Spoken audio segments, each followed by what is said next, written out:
पार्वती पते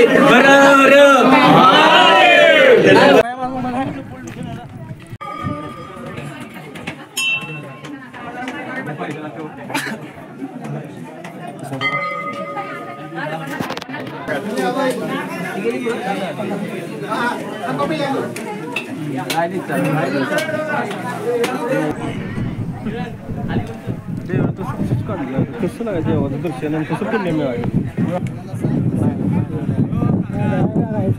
महादेव भवानी जय शिवाजी.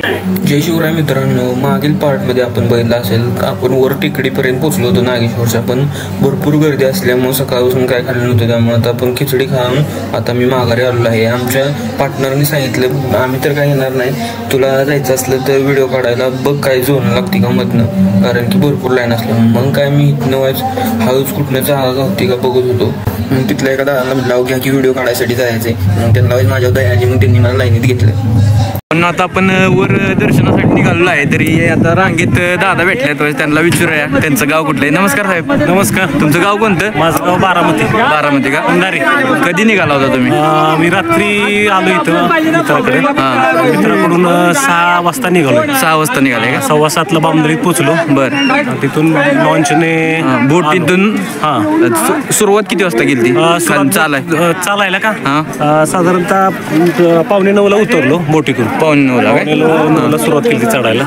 किती वेळ लागला साधारण? किती वाजता पोहोचला? 8:45 म्हणलं. 1/4 तास लागला मला. मी वासोट्याला गेलो पहिल्यांदा. पहिल्यांदा वासोटा किल्ला केला आणि किल्ला पूर्ण आता सध्या इकडं नागेश्वरला आलोय. खूप चांगला अनुभव आहे. का? पहिल्यांदाच आलाय का? नाही, हे माझं 12-13 वर्ष आहे का? दर महाशिवरात्रीला येतोय. आमचं आता कसं पहिल्यांदाच आलो, त्यामुळे आम्हाला भारी वाटतं. तुम्हाला काय एवढं हे वाटत नाही? पण ते कसं माहिती का, ह्या नागेश्वरचं वैशिष्ट्य वासोट्याचं वैशिष्ट्य असं आहे, किती वेळा आलं तरी असं पहिल्यांदा आल्यासारखं वाटतं. खूप छान एक्सपिरियन्स मिळतो त्याचा.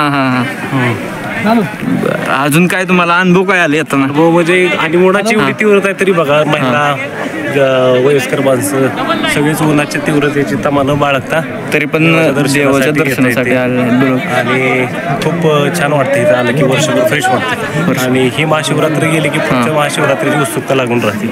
आणि असं म्हणतात तिथं जागृत देवस्थान म्हणजे कसं काय?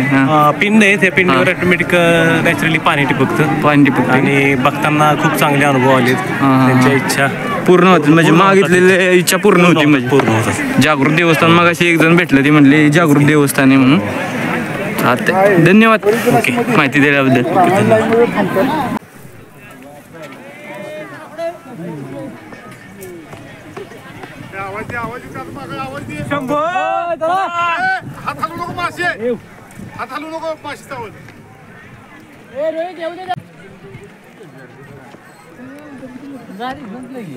पर्यंत सोडते तिथे झाडापर्यंत. पुढे पोलीस आहेत. पुढे पोलीस आहेत. किल्ल्याकडे नाही जाऊन देत. भावना आता तुम्ही बघू शकता, आपण बऱ्यापैकी मीडियम स्टेटला आलेलो आहे. आता इकडून ही दरी बघू शकता, खूप खोल आहे भावनो. आणि रस्ता तर इतका छोटा आहे ना, दुसरे जे दर्शन करून माघारी येत आहेत ना भक्त, त्यांना थोडीशी एकदम चालायसाठी जागा आहे, तुम्ही बघू शकता. आणि किती उंच टोक आहे बघू शकता. आणि आत पिंड आहे, तरी आपलं आता थोडंसं अंतर राहिलेलं आहे. बघू शकता तुम्ही, एकदम गेट त्यांनी केलेलं आहे चालाय जायसाठी. 2 जण पण बसत नाहीत या लाईनीत. एवढी अशी भरपूर लाईन आहे, आपल्याला वेळ लागणार आहे. तरी तुम्ही असंच पुढं बघत राहा की दर्शन करून बघू शकता तुम्ही की भक्त दर्शन करून आलेले आहेत. म्हणजे हे किती लवकर आलेले असतील आपल्या आधी.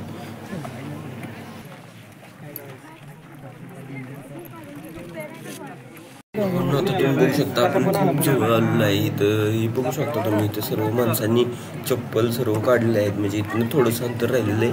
आता आपण इथं चप्पल काढून ठेवणार आहोत आणि इथून पुढे जाणार आहोत.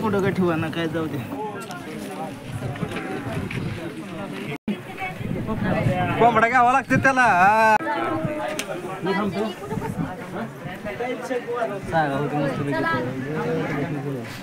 घेऊन येते का?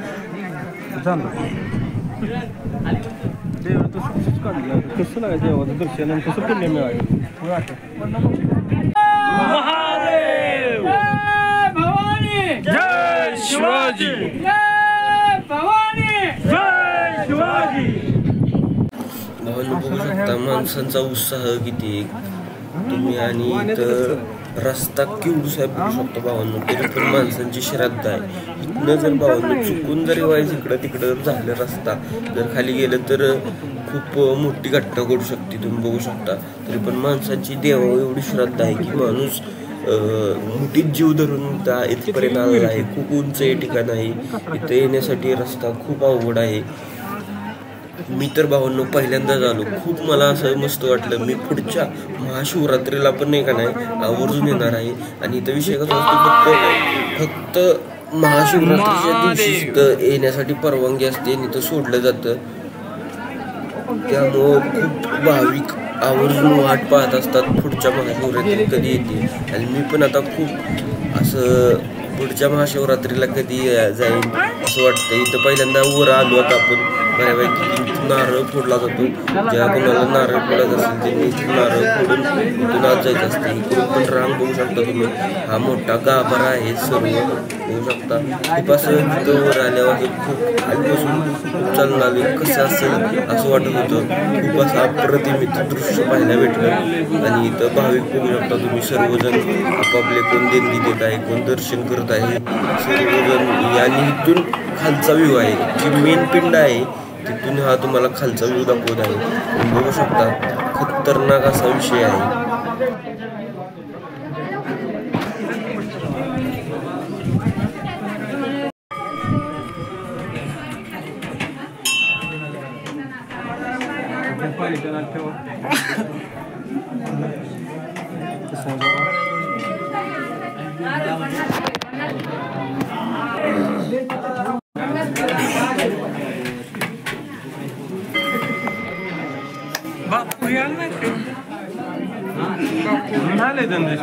आपल्याकडं नाही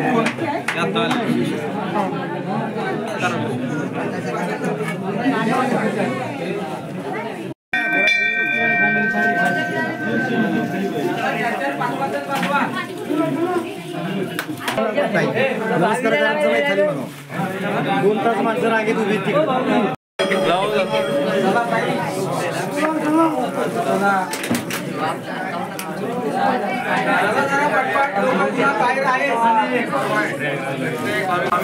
आताच तुम्ही बघितलं असेल भंडारा मस्तपैकी लावला ना. आता इथं तुम्ही अजून माझी लाईन राहिली तुम्हाला घेऊन आपण सर्व भक्त आपण एकदाच फायनली इथं पोहोचलेलं आहे.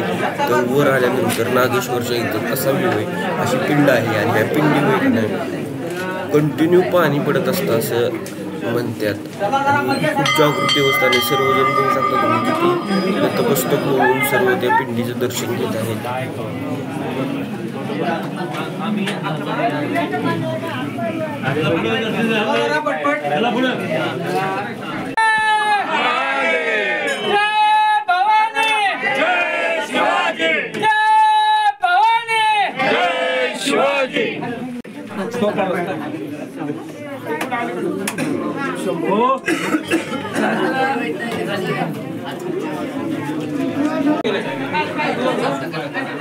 नमो पार्वती पते